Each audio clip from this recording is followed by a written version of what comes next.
Hey, Coach BK. The making of this video really makes me smile to see this video come to fruition over the time that I have known our guest. I've been following him on Facebook. He's a retired policeman and an artist. And over the years I've been watching him, I've seen his art change. I've seen what he's been doing. Along with being retired police artist, he's an human advocate, mental health advocate. He's doing really good stuff to invest and build into changing the mental health picture. And this really coincides with our creation of a nonprofit here in Kansas, where our hope and dream is that we have a dog/veteran rescue where we find dogs, train dogs, rescue dogs, and with appropriate and very basic packages and resources on building mental health, we can combine the two to where we help with the dog, hook a dog up with a veteran, and amongst that provide a connection piece for the veteran, and open the door, help hold the door open for conversation on health and wellness, how to improve mental health right here and now. We say a lot of beautiful things in this video. It's the perfect kickoff for our rescue, GY6 Rescue. We are very passionate about investing in the health, well-being, mental health of veterans, police, military, firefighters, etc., all the service people, along with everybody. The epidemic of suicide, the state of where we're at with dealing with the labels of depression, anxiety, all of that stuff, we need to do better. And those of us that want to take a stand to provide things, we need to link arms. And Jim and I do that today as far as being very open, talk about the nitty-gritty, talk about the dark side of experiencing life, and in our perspective, what we can do about it. And we hope to inspire others to listen, to be available, to do more, and to take responsibility for yourself, take responsibility for your neighbor, for your strangers, for your community, for your country. Really take responsibility for helping us collectively be healthier, happier. This, in my opinion, is how we will make a dent in the mental health picture, help to prevent suicide, and rescue some dogs along the way. So enjoy the podcast.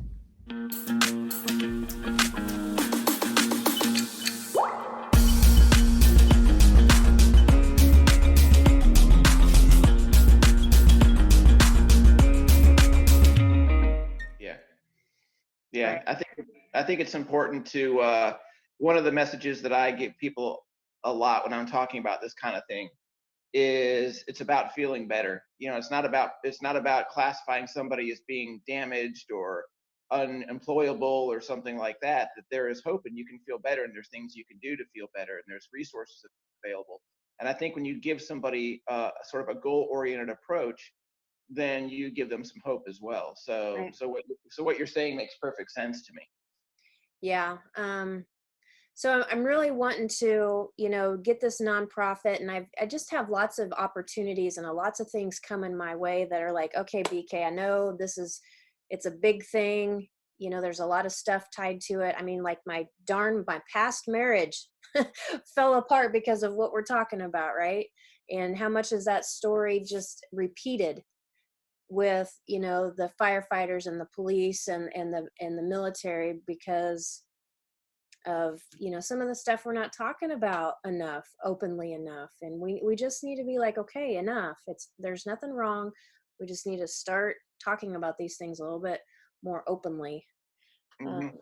So I'm super excited. And this is kind of like one of the first podcasts for this kind of this road. And I'm excited, and I love your stuff. Um, Yeah. Maybe you remember that a while back last year, I bought one of your helicopter drawing thingies Yeah, for remember my that. guy, and it's hanging in our bedroom. And me as an artist, and so I really connect with what you're doing, and I've been watching how the progression of your, what I see is more of your heart and soul freely going onto the paper. Right. um and I really appreciate that, because I do some of the similar, so I'm excited. Yeah. Yeah, I'd say definitely a lot of a lot of my background and stuff has helped a lot with letting my art be more emotive and more driven from a place of a little, yeah, inside the heart, and experience, rather than just trying to make a pretty picture. It's a lot of me being put into that, which makes the art flow a lot more, and I think it speaks to people a lot more that way too. Right. Well, I really like that your message is out there and clear, and you had that, on the news thing, just talking about things openly, but just in a nice, friendly way. Like, your art's a way of inviting people in. Hmm. You know what I mean? Yeah, and I've always been, after I was diagnosed with major depressive disorder, I was in a position as a deputy chief to know that if this could affect me, it could affect the people that work for me. And so I decided at that point to become very outspoken about it, because I was in a position where once I got the support from my employer, there's a lot of people that worked for me, and people in law enforcement and first responders in general, that are afraid to say something because they're afraid they're going to get fired or reassigned somewhere. So I needed to show them that, hey, look, if your boss can deal with this and can function and can do a good job, then we have faith in you as well. And so that's a lot of where I come from on it, as far as myself being outspoken. So I'm a big mouth when it comes to this. Okay, so we kind of skipped over the first part, what we were going to do. Can you do a little bit more of a formal who you are, and Yeah. say whatever you want as far as, what you want people to understand about you? Um, Go. Here we go. Yep. Um, so my background as far as mental health, it starts all the way back to when I was a teenager. In that, I think it's probably around 16, 17 years old, I started having the first symptoms of major depressive disorder. I didn't know what it was at all. I just thought that that I would get into some down periods, or maybe get very introspective. But those were actually the first signs of me being affected by the symptoms of that. And I always did art. I've done art all my life, but my drawings and doing stuff like poetry and that sort of thing started kind of taking a dark turn. It wasn't a dark turn in that it was anything that was frightening or anything like that, but it had a melancholy sense to it. And so as I went into college, I started off as a fine arts major, and I realized, or thought, that I wanted to do fine arts. I didn't want to do graphic art or commercial art or advertising and that kind of stuff. I wanted to do paintings and do that emotive type stuff. But the thing is, though, in that is you're either going to be very successful at that, or you're going to be not so successful. The likelihood is you're not going to be successful as far as monetary and supporting yourself. So I needed to look for a job that was a steady income and something I like to do. And I didn't even think about police work at the time. And my brother-in-law had become a cop. He graduated from FSU, and he became a cop down in Largo, Florida. And he asked me if I wanted to do a ride along. And I said, yeah, sure. Why? That sounds like fun. And I did it, and I loved it. I thought it was great. And so I remember that was during the summer that I was home from college, and my mom asked me what did I think, and I said I loved it. And she was like, oh, Oh. yeah, so great, he's going to be a cop. So I went back to, when I got back up to FSU, I got with my academic advisors. I switched everything over to criminology, and that was what I was going to do for a living. And I decided that my artwork was going to be more of a hobby. I could do it in the background while I made a living. So fast forward, went to the police academy, and I ended up applying for everywhere. Of course, you're trying to get that first job. but I got hired at FSU PD in Tallahassee at the college that I graduated from. And I thought I'd be there for a couple of years, but I ended up being there for 25 years. Of course, all during this time, I hadn't been cured of depressive disorder. I had been living with it.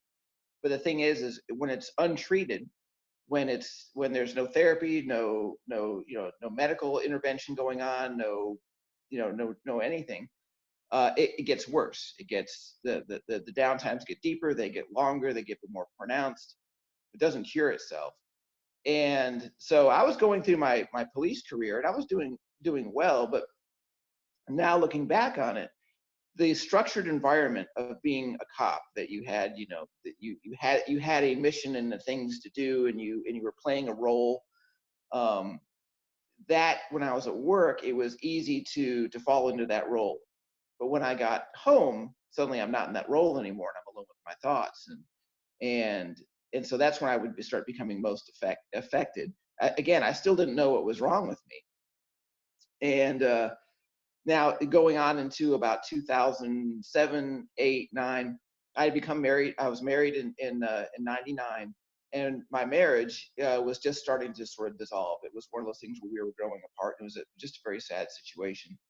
But that, coupled with my worsening depressive disorder, and then major things changing in my life, really started kicking me into a direction which I kind of looked at my life as, what kind of options do I have? And most people, when they look at options, they say, I can do this financially, I can do that, I can, or I can move in this direction. But for me, suddenly that the idea of suicide was now on the table. Most people it might cross their minds for a few seconds, and they immediately dismiss it as, that's ridiculous.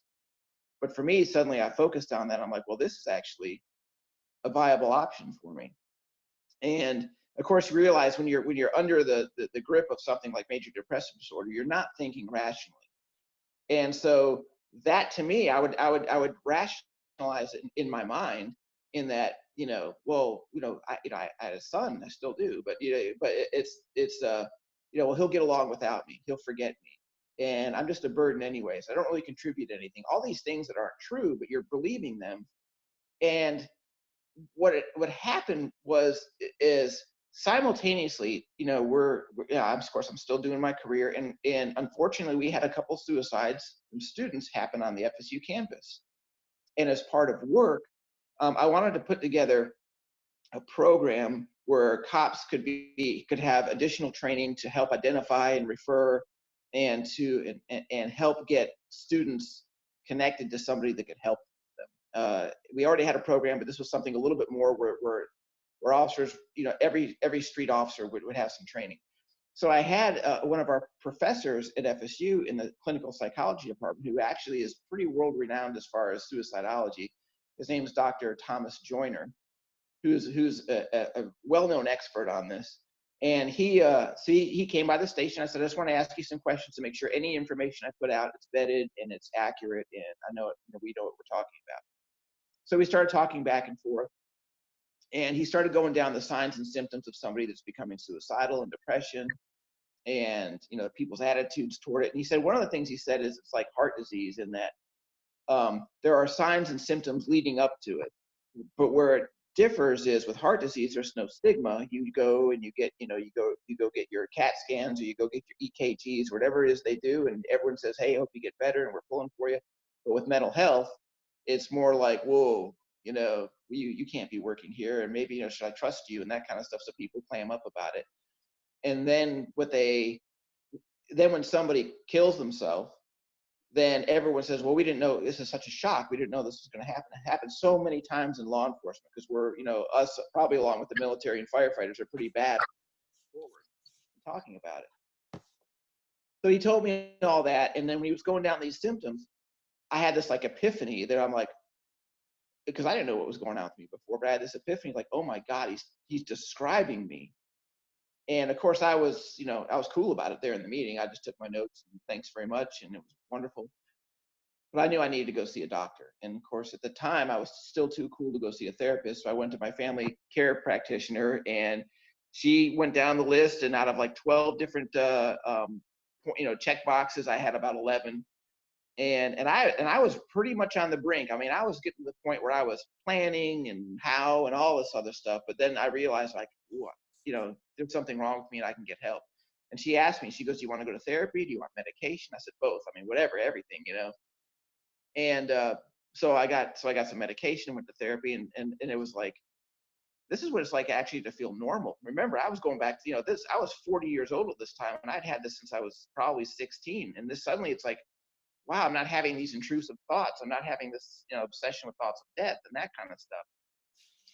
But the thing is, though, is I was also second in command.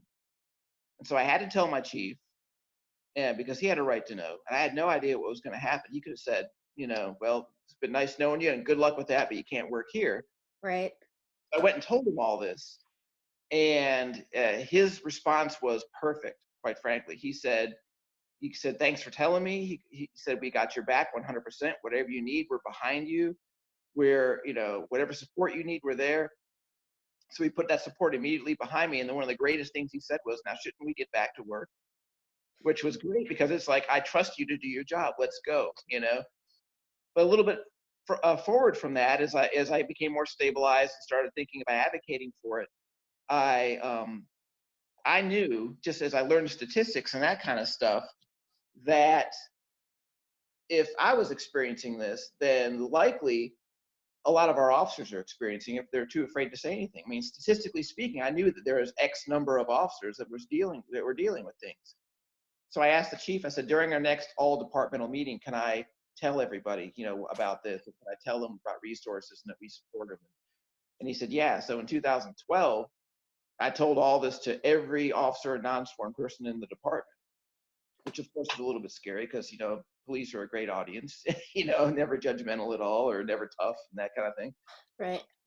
And, but you know what? It was received really well. And right after that meeting, I had like 5 guys come forward and say, "Thank you for coming and saying that to us and bringing it up." And I didn't even think about this, but there's cops that were experiencing themselves, not to mention ones that are experiencing it with their spouses and their kids and family members. And, and we had employees that would come to me later asking for help, and they would get, we would support them, and they're flourishing. So a little bit further on, then of course now we're getting into 2017, is I'm getting ready to retire. And I, again, through a lot of the things that I have done in research and organizations that I had done stuff with, I knew that retirement still is a dangerous time for somebody that's in a job like this, because they base their entire background, their social network is cops hang out with cops, right? And the thing is, though, is once you retire, they say it's a family, and and we're always behind you. But the thing is, you retire, they still have to do their job. They're not going to come track you down and see what you're doing, like come swing by the house and you're mowing your lawn, or sipping on a latte or something like that. They're off being cops and dealing with their families and doing their work and everything. So you get cut off. And suddenly, and these things that happen in your life don't go away. Cops deal with PTSD, or, it's not just major depression. There's all kinds of things that people deal with. And suddenly they're cut off from their support system, their entire social network. So in retirement, unfortunately, the rates of suicide attempts increase in retirees. So I knew going into retirement that I needed to set up my social structure so I could transition into something else. Of course, I had always loved art, and I liked hanging around artists. I still had artist friends. I had actually begun to increase my art getting close to retirement. So pretty much the day I retired, I was already doing art full speed. And actually within a week, I was doing my first live art show at the FSU president's house on his grounds painting. So I put a complete effort into transitioning into that. So part of what my message is right now isn't just the mental health aspect. It's okay to not be okay and to get help, and that people deserve to have support. But it's also, I now have a message also for people that are retirees from the later stages of their career, that increasing that social network, and it doesn't have to be art. It can be sports, other hobbies, being involved in your church, all these different types of things that people can do. But understand and be prepared for that social work network, especially in these types of jobs, military, fire, EMS, police, all that, especially in those very high intensity jobs. that it inevitably will fall away. I still have cop friends, but a few that are close Right. friends. These are my colleagues, and I love them all still, but they're off doing their jobs. So I'm doing a Right. lot of art, and it's very therapeutic. So here I am. Awesome. Thanks for sharing that. That, it's a story that's probably very common. Um, and I really appreciate you talking about the retiring and the whole just kind of like the change. Um, and I think a lot of people don't understand Yeah. why um, the veterans why they want to go back. We've had a lot of conversations in our house here in the office about people don't completely understand why the network is so strong. The whole phrase, I got your back. And it comes down to, and I think this is something that we need in life. And that's what a lot of people are missing. And we don't quite understand that we're missing this because we are sending around all these messages that you can be by yourself and you can survive by yourself and you can do all this stuff by yourself. And that's just a crock of crap. I mean, Mhm. for real, is a crock of crap. The thing that we found in the wording is so wonderful is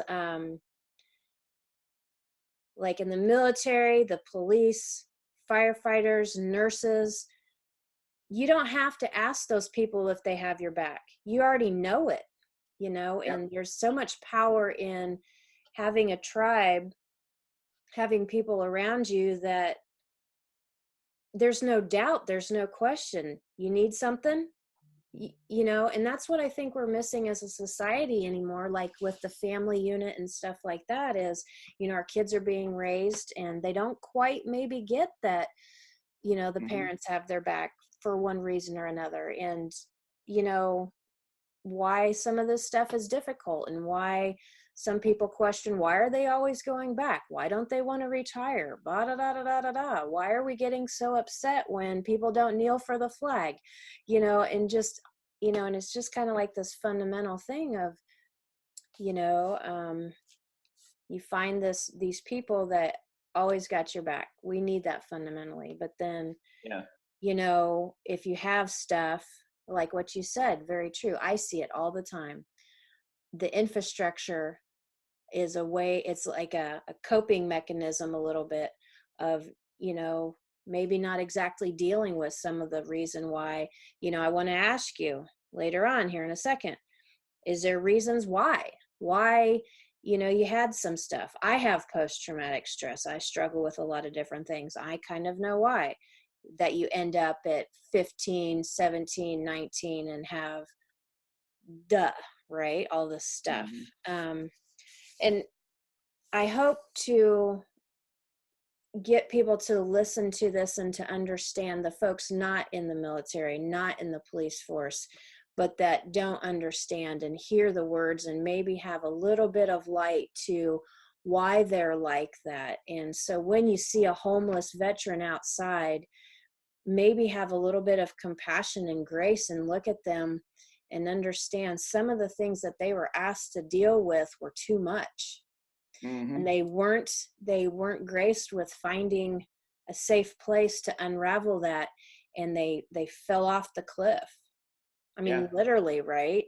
And we need to look at our homeless veterans and our the suicide rate. We need to look at it like a cultural problem of not having each other's back, in essence, really.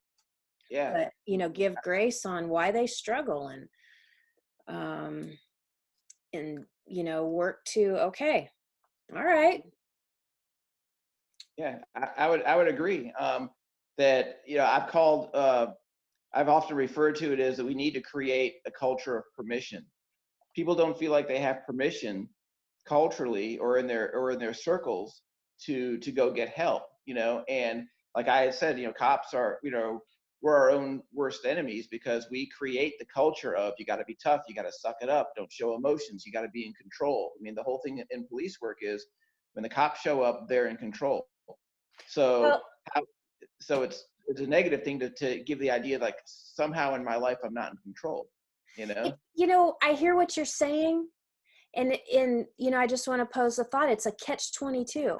All of this stuff is a catch-22. If you're a cop or military or whoever, a firefighter, the mechanism, this being is so fascinating, right? It's like it's a unicorn without the horn, for reals, right? And what we have to do, the things that we have to do in order to be able to run into a burning building, you have to figure out how to quiet the fight or flight and how to dampen certain things. In the military, the police, you have to adopt a certain mindset, a certain, action thing in order to be able to stand up in front of a complete stranger and take a bullet for somebody. And so it's kind of like a catch-22. We expect that. Like, so a normal person, I mean, like just, the person walking down the street, right? They expect this. They take it for granted. Yeah. We take so much of this stuff for granted, and we don't quite understand the price that these people you have to make in order to get yourself into this mindset, into this way of functioning to where you can do that job. And unfortunately, it's needed and it's awful, and the price that they pay. So yeah, I mean, you guys get into that realm, but then you're supposed to bebop out of it. And then you're supposed to instantly be able to shed that armor and get back into the softer side of things and be able to connect with your wife and do this and do that and be a good parent and da da da da da da da da da, right? And we're not really understanding that it's difficult to do that. It's incredibly hard. So we're taking for granted. We're not telling them thank you. We're not telling them that we appreciate them. And then we're not understanding that they can get stuck in what we're asking them to do. And then we ask them to be functioning in a different way. And so, I hear you about, adopting a certain way of thinking, but gosh darn it, it's what was necessary to get the job done. And, and no mental training, no acknowledgement, no grace on how to help them get back to the other side of that. And heaven forbid if, shit went sideways and, some of the stuff that you did or whatever. I just look at sometimes, I read this book, and it was a very factual account of females in the Marines being deployed to Iraq for the first time. Holy shit. And then we expect them to come back and be fine. And then, you have to adopt this armor of hiding that stuff. And it's like poison in the soul, right? I actually have a friend whose daughter was in the Air Force over in Iraq, and this is about 2005, and she was in the Air Force mortuary team, and so she was processing the dead that were going to go back to the States. Some of them were her friends, and she got PTSD, and she had also been sexually assaulted in the military. And her mom was a career Marine, had retired after 20 years in the Marine Corps, and she was working to see if they could get her, because the PTSD was so severe, what she had experienced was so severe, see if they could get her discharged. And they were working on that, and so she was back home in the States, and she was out with some friends, and she had been drinking, and they actually had a designated driver, and some stranger came up and inappropriately touched her, and it set her off, and she ran out, she grabbed some keys, she ran out, she jumped in a car, and about a mile down the road she crashed and killed herself. Not suicide, but a result of how impactful these experiences are, and how getting a mental condition can is is a without treatment and without help is deadly. It really is. So when you said that, I immediately thought of my friend's daughter. When, I will talk about this more, and I need to find some, smarties, and maybe I can connect with the person that you talk to. But, I really I hope that people kind of soften up, how awful something needs to be, or to get PTSD. I would bet that there's a significant amount of the population that has some form of PTSD. um, the the the words are getting a stigma that, in my view, is a little inaccurate, in that, it's like military, it's this, that you've got to experience being shot at or seeing death. And that's not the case. Mm-hmm. You know and maybe this understanding of helping, um that it PTSD is not, um when we call it a mental condition and stuff, we're really kind of not talking about it, in my opinion, accurately enough. We need to be talking about it in this realm. It is how you are designed for survival. Okay. If you experience something, and your emotions and your energetic body and your thinking mind all decide, heck, what? No. You are designed in with your emotions and your brain and your software and everything to avoid that at all costs again. Mm-hmm. Your survival of species. I think that females are a little bit more ingrained with it, because we are in charge of making the babies, and you guys are a little bit more expendable, right? I mean, if you zoom back and think about the animal kingdom and how that works, right? Guys are designed differently than females.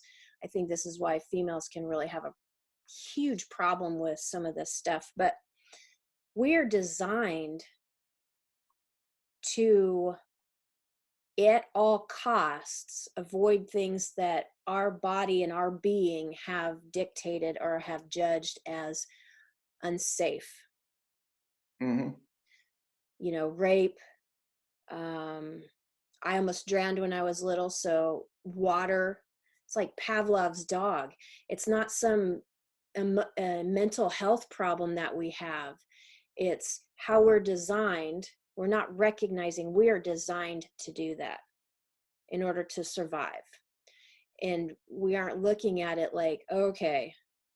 And I think if we talk about it a little bit more like that, then you understand these trigger ideas, and you have a little more grace. Like a female that's been raped, and then a certain thing happens, the triggers can be surprising. And it's like there's nothing really wrong with you.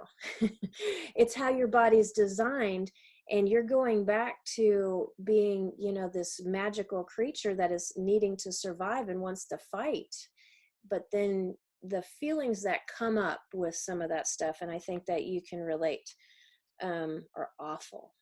They're Mm-hmm. awful. They feel awful. And then you get I want these feelings to go away. So the suicide thoughts and the just stop this thoughts, because the post-traumatic stress, the triggering of these things, and how we're designed as human beings, it just feels so awful.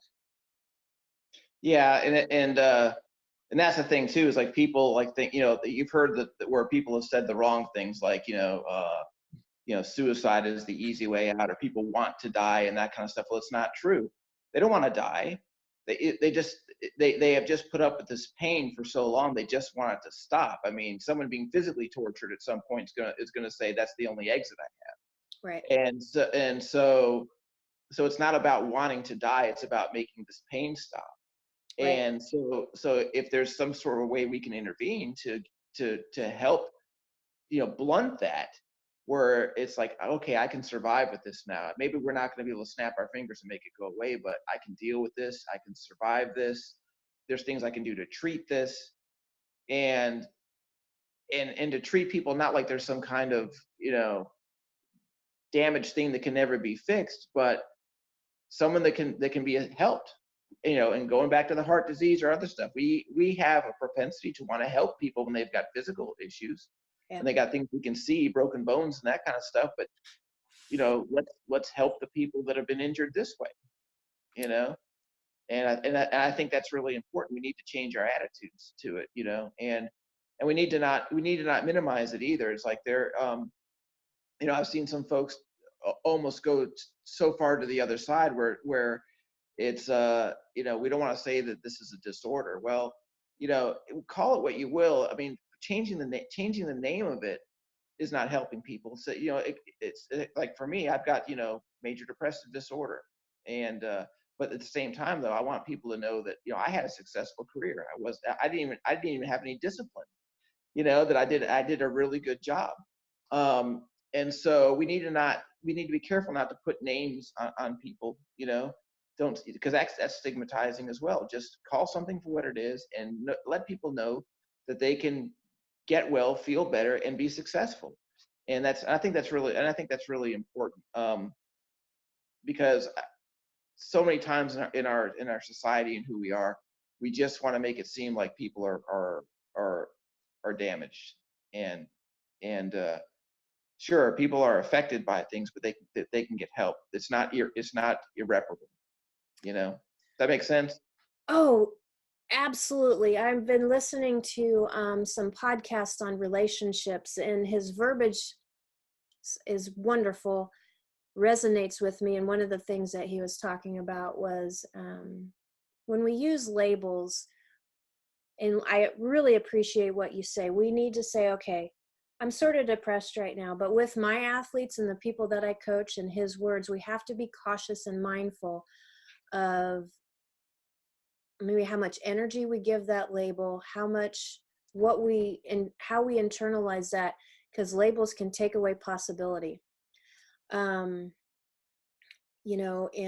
I believe in magic and pixie dust and faith and miracles. And, my childhood was awful. And just the whole story of up until, like, I don't know, 30, whatever. But a starting conversation of talking about, I almost drowned when I was little, and I almost drowned because I was neglected and da da da da da. And then my middle son almost drowned in a pool, and I'm like, oh gosh, I'm repeating myself, right? And that whole family, what we inherit, right? It's interesting how that happens, but I don't know how it happened. It's a miracle. But really taking on that to, sign up, and, I'm an Ironman triathlete now. And that picture back there, that's me doing Wisconsin Mass Start swim. Mm-hmm. And it wasn't a fake it till you make it approach. And it wasn't a Band-Aid approach. Somewhere along the way with all of my journey with, okay, I have post-traumatic stress in the water, right? And right. I have a heart condition now because of all of the not dealing with it correctly in the beginning. But I don't know how it happened that in the very beginning I decided I was going to Band-Aid it for now. I have this. And I think what I'm saying is I didn't really buy into the label. I used the label to help at that moment, to give some instant relief, right? Because that's part of my thing is we have to help people feel better now with this set, and then work on the other stuff underneath, so you can kind of hopscotch over the Band-Aid and heal, right, and it be done, and you're a stronger, better person for it. And shining the light for other people to, hey, okay, follow me now, right? I don't know how, it's one of the biggest things that I'm really grateful for is how that came about. And it's just super interesting. Like, I found a swim coach, and, he wasn't perfect, and he would say stuff like, oh, it's all in your head. You just need to calm down.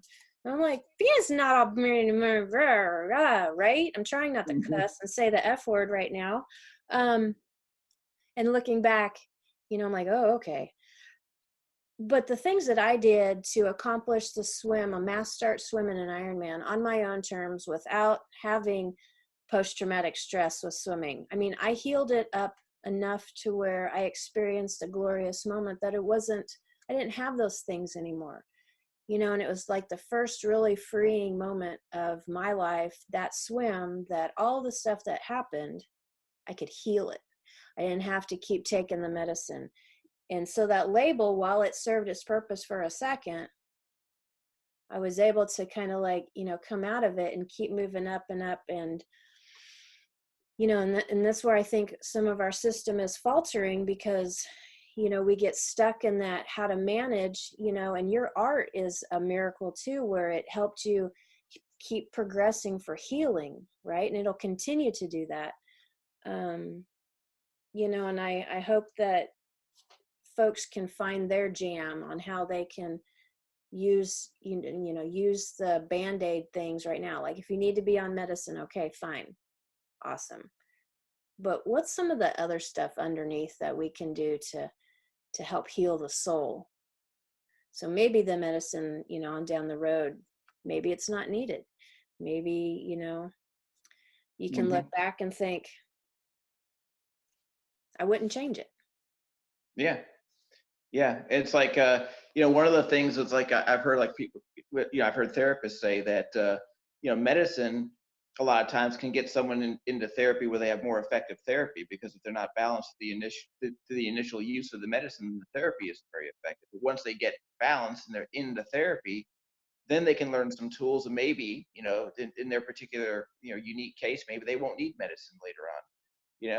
For me, I think I'm on it for good. I got a chemical imbalance and I tried to get off it and that wasn't pretty, but, but you know what though? I like one of the points that you make is that, whatever the person's journey is to healing, whatever works for them, we need to throw ourselves behind that and say, you know what, are you doing what you need to do to get better? It's their journey. And getting behind them and supporting them is a very important thing because people, because they don't feel supported, don't get help.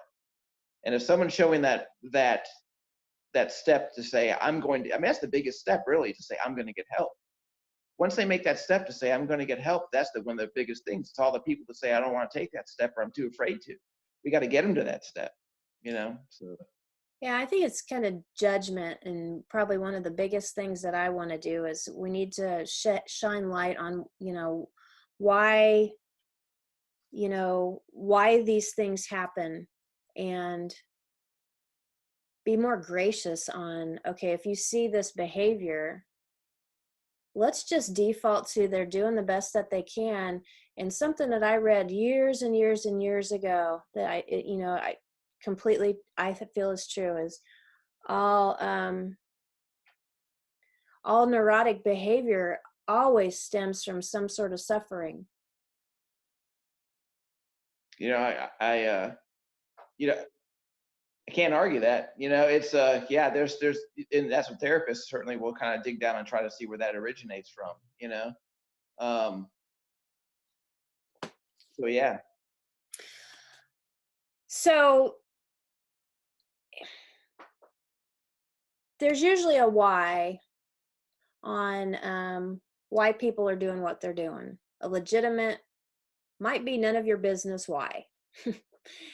um, and if we were to move into a space of looking at people's eyes and,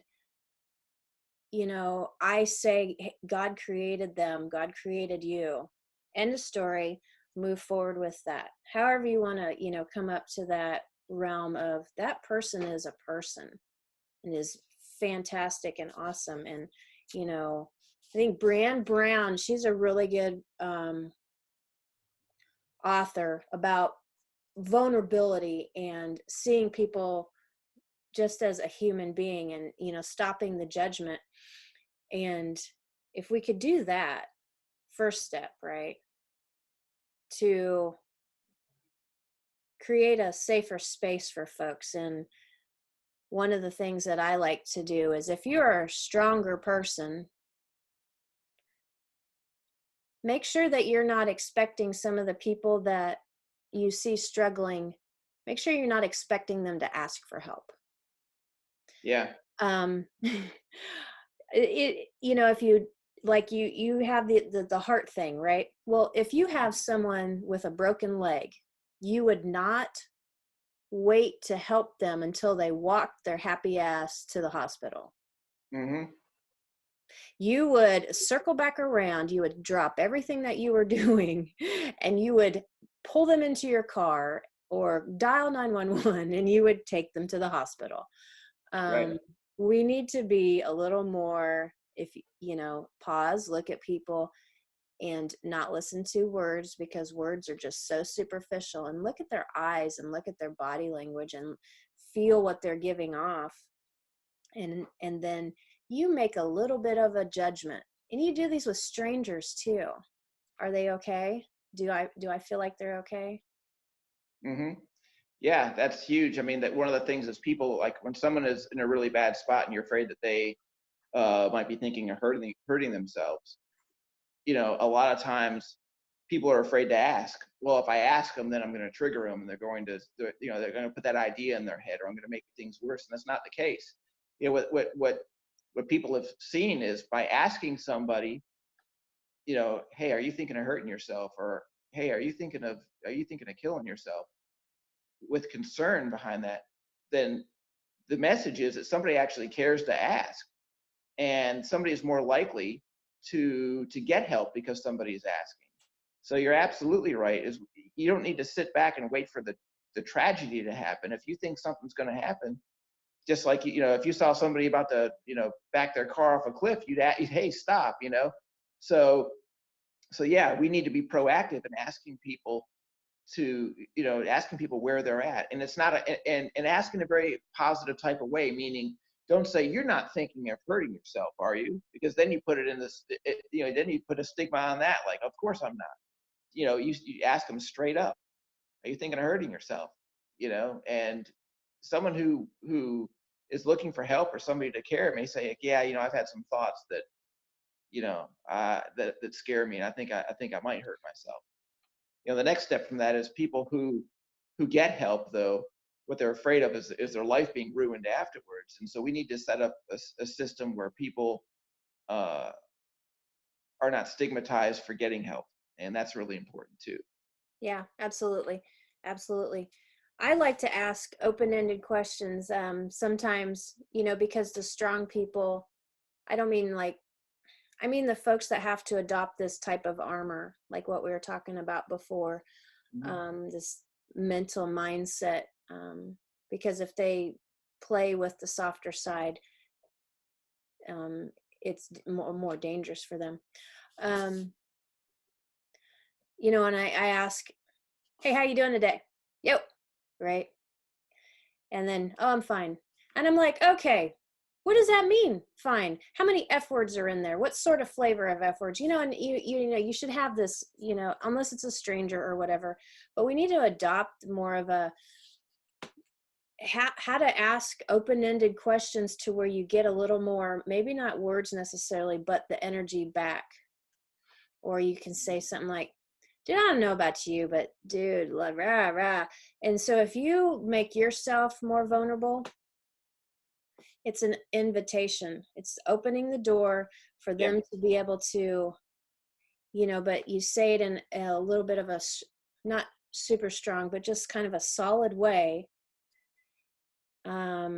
And you're allowing them to see the door, feel the door that you're opening for them, and that you're strong enough to hold the door open for them. You know what I Hmm. mean? And I was toying around with this idea of, how do we be present and mindful and donate a little bit of our energy to them, so they can stand up a little bit and walk to the door, say the things, stuff like that. Yeah, and that's the biggest thing, is getting them through that door. Once they make the commitment that, I'm going to get help, or I'm going to seek help, or but I am going to lean on this person. I'm going to, I'm going to walk hand in hand with them to do what I need to do to get better. That's the biggest thing. Silence is what the killer is. Yeah. And not communicating and not asking questions and not reaching out, then, the silence to someone who's in that position is equivalent to the world doesn't care. And so getting them through that door is huge. Right. Yeah. And, we can't put that on them, that responsibility on them. And I like to look at it like the folks of service and stuff like that. I feel like when we take advantage of our free country, that we can walk down the street and it's, mostly safe, and we can drive these big old vehicles and we have all of this stuff, that as society, we are responsible for taking care of our people. Kind of like, I'm old school. Families, I think, if they can, need to take care of the elderly, just like, the elderly took care of the young, that give and take thing. And I think that society needs to really be held responsible for taking care of the folks that do all these things that we don't have to do, in order to go to natural grocers and buy the kombucha. You know what I mean? Mm-hmm. And so as a culture, I think we need to, I am going to say that a little bit louder, that, we need to be a little more responsible with ourselves collectively. And that just goes along with kind of taking a step back and understanding why some of these people are, behaving like this. What are they struggling with? Why? I mean, some of the stuff that goes on, I look and I think, oh my gosh, if I had experienced that, I'm not quite sure how I would roll. Mm-hmm. I mean, just stopping and thinking about it almost makes me want to puke. Just the emphasizing of that. Mm-hmm. I agree. It's and having experienced some things too, I kind of, especially toward the end of my career, I'm like, what would happen if I had to do this one more time? What would happen if I saw something like this or experienced this thing one more time? Or, and I don't have an answer, but I had come far enough to know that, maybe I was getting toward, would I be able to handle the next one? And only if you've experienced that kind of stuff or been exposed to it do you I think in some ways fully understand what that almost like that dread can be. Oh, absolutely. Absolutely. I think it's a kind of a disadvantage for our culture that we don't really connect and treat people and whatever I'm trying to say, if we haven't experienced the same thing. Mm-hmm. you know Well, and a little bit of extra empathy in our society would go a long way. Oh man, wouldn't it? Mm-hmm. Okay, so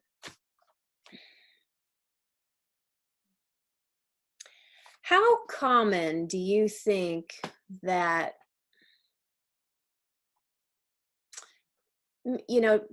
two types of questions, how common do you think some of these mental issues are, how prevalent statistically in, the service type, the firefighters, the police, the military, but then in general, just population as a whole, how prevalent, in your opinion, do you feel like all of this is? Well, I can tell you in law enforcement that just talking about PTSD is, at any one time in law enforcement, it's about 18 to 20% of all officers have acute PTSD. And so it's probably similar for firefighters. That I don't have those statistics. I would expect amongst military combat veterans, it's probably even higher. But those numbers are very high. I remember I talked to a commanding officer out at an agency that had 3,000 deputies, and we we're looking at, they probably had somewhere around 600 that were dealing with this type of stuff. As a matter of fact, I was talking to them because they were under a federal mandate to do mental health training. So the statistics are there. In law enforcement, they're approaching a quarter of all officers. And so I don't think, when you look at the military, I doubt those are any lower. They're probably a little bit higher, and they're probably similar in firefighters and probably EMTs as well. So looking at that level, it's an epidemic. It's a lot more than people would think. But amongst law enforcement, amongst military, and amongst firefighters and other first responders, there's a lot of people at the command level that deny it's at that number. They don't know, or they don't care enough to say we've got a problem. This one guy that I just mentioned I talked to, he told me he didn't have any deputies that had PTSD. First of all, how would he know? And the fact that he thought that they were zero is probably why they're not talking to him, because he was part of the problem. So, but the statistics are out there, and they're up there, and that's something for us all to be very concerned about. Absolutely. Denial is a biatch, right? And I hear you talking about him, and my instant thought was,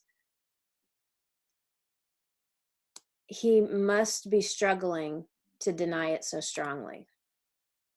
Possible. Who knows? Yeah, but I don't know. That was my thought. But so, in wrap up and kind of turning the conversation, because this is a serious problem, and it's not just military, police, firefighters. It's not just those. It's doctors, it's ER people, it's nurses, it's life, it's going through, it's life. Life is tough stuff. Mm-hmm. Oh my gosh, life is tough stuff.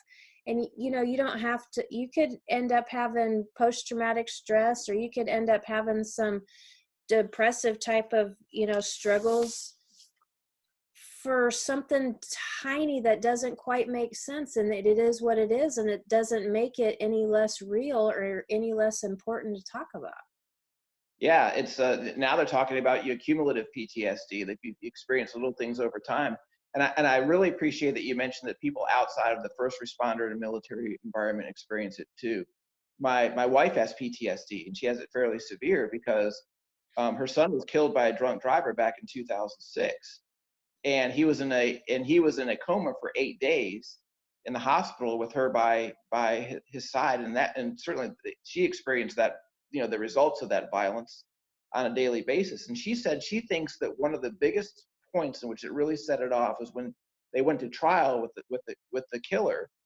And she said she remembers it. She said the guy looked at her, and it's like his eyes had no soul, And she remembers that being a point in which she thinks that was probably like one of the biggest things that sent her on that path. And she experiences PTSD as strongly and as acutely as anybody who may have been a cop, or that it's probably twice a week I have to wake her up from her sleep because she's having night terrors and stuff. So I do appreciate that you said that, because there are people out there that may not be first responders, but can certainly benefit from this conversation that we're having as well. And it goes back to what I was saying before. We are all designed the same to survive. We all have this mechanism of, it's Pavlov's dog. It's exactly what it is.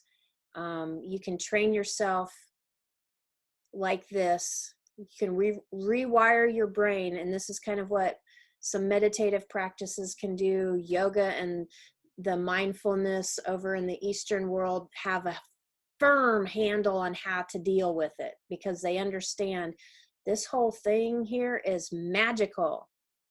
You can rewire your brain. I did it with swimming, with doing a yoga practice twice.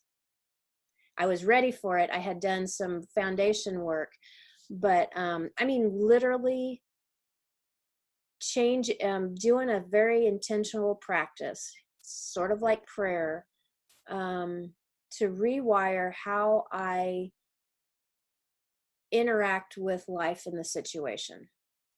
Rewired my brain. And you can do that. You can totally do that and this is kind of the idea behind the nonprofit that we're doing is, okay, phase 1 protocol is to get you safe and feeling like you have some sort of control over how you feel and feeling a little bit better, and do you need to talk to somebody? Do you need to be on medicine for a second? But what's the other protocol? How much exercise do you need to be getting? Do you need to go lift weights so you can feel stronger? Do you need to take, sort of a supplemental regimen? Are you low in magnesium? I mean, there are clear nutritional deficiencies that cause depression, period. Because hormonally, we are hormonal creatures. Our fight or flight system is hormones. So you see how they kind of overlap. And if everybody has it, because we're all human beings, we're all kind of designed the same. How we process our world, what we do, how we internalize things, it's what makes us unique and beautiful and altogether this kind of magical orchestra or tapestry, like your art, right? Mm-hmm. All of us together are supposed to be like an art piece expressing, magic, basically, joy, love. Yeah, we are wondrous beings. That is true. So, what do you want to say next? I think the most important thing that I want people to understand, and I always say this, is speaking to the people that are dealing with something, that they know something's not right. They don't have to diagnose themselves and say, I have this or that, or, whatever the case may be. If they feel like something in their life is off, that they are experiencing their interactions with other people are affecting relationships, that they are becoming withdrawn, they're stopping to do things that they like to do, they're having problems at work, they're turning to drinking or something like that. You don't have to put a diagnosis on it first to get help. What you need to know is that there are people that can help you and you can feel better. It's really, a lot of it is as simple as that. We're not required to be the psychologists or the nutritionists or the medical doctors or anything like that. We're the people that are, we're the customers, we're the consumers. And so I think that's really important, because I didn't know what was wrong with me. And I didn't know there was any help for it. And now I know. It's nice when they put a name on it, because I know that's what my monster is. I know that's what I'm fighting. But if I had known a lot earlier that, hey, you can feel better, you can actually go march into a regular old doctor's office and start your path of feeling better and start getting some answers, I would have done that a lot earlier. I was too ignorant to even know. I was so ignorant as far as what was going on, but my life was being threatened, and I didn't know it. So my message to people that I say over and over again is, there's people that can help you and you can feel better. And sure, it's good to feel better. I really, really, really appreciate what you just said with, you don't have to go to a therapist right now. You don't, they don't need all this piece of paper. If you don't want to go sit on a couch and talk to somebody, you don't have to. One of the things that I have learned in my life, and I think this goes back to how that happened, why I'm so grateful, is that you're never alone, and there's always something there behind your back. And what I mean is when you're like, oh, okay, something's not right. If you were to open your eyes and just pause for a second and connect in with your being for just a second, your next step is right in front of you. Always. What you need is right in front of you. And that's how the universe works. That's how God works. It's always right there in front of you. Your next teacher, your next mentor, your next person that is supposed to walk beside you. Maybe they're carrying a flashlight for you, or they're going to drag your carcass forward, whatever it is. And that's something that I always have believed. And it's of hope and of faith that, and this is where we need to just be just a smidge brave. Yeah, you might feel like crap. You don't know. You can't see. You can hardly breathe. But if you have just that smidge of just open and have just a smidge of faith, that is what you need to do is right next in front of you.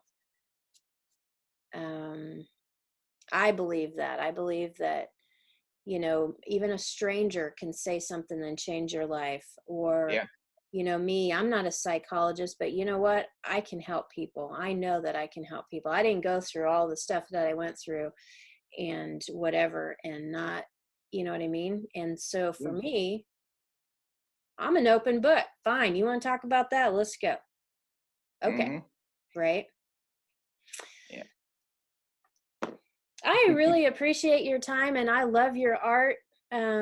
It's wonderful. Thank you. Yeah, I'm glad I could be here. I think we had a really good conversation, and I hope people take something away from this, that if they're struggling, that it inspires them to take that next step that's right in front of them. Right. Absolutely. Cool. Yeah. Cool. Well, have a great day today, and I don't know. Namaste. Yeah. I know I'll be talking to you soon, BK. Absolutely. Cool. All right. Have a good one. We'll see you. All right. Okay. Bye. Bye-bye.